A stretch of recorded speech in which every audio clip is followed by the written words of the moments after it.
কাল কিয়ামতের দিনটা বড় ভয়ঙ্কর হবে, এত ভয়ঙ্কর বন্ধু। আমার নবী বলেছেন উলঙ্গ অবস্থায় মানুষগুলো হাসরের ময়দানে একত্রিত হবে রে। ও বন্ধু, প্রত্যেকের কবর থেকে ওই হাসরের ময়দানটা কমপক্ষে 50,000 বছরের রাস্তা হবে রে বন্ধু।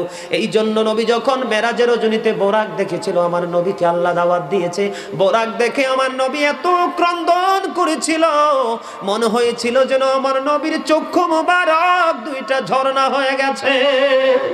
রে যুবক, কাল কিয়ামতের দিন ঘাম এত ঘামবে রে, কেউ মাজা পর্যন্ত, কেউ নাভি পর্যন্ত, কেউ বা আবার পুরো শরীর বন্ধু ঘামের নিচে ডুবে থাকবে, আবার মাথার মগজ টকবক টকবক করে উতরাইতে থাকবে রে। আল্লাহ বলেছেন লা ইয়ামুতু, পিপল উইল নট ডাই, কাল কিয়ামতের দিনটা বড় ভয়ঙ্কর হবে, এত ভয়ঙ্কর বন্ধু। আমার নবী বলেছেন উলঙ্গ অবস্থায় মানুষগুলো হাসরের ময়দানে একত্রিত হবে রে। ও বন্ধু, প্রত্যেকের কবর থেকে ওই হাসরের ময়দানটা কমপক্ষে 50,000 বছরের রাস্তা হবে রে বন্ধু।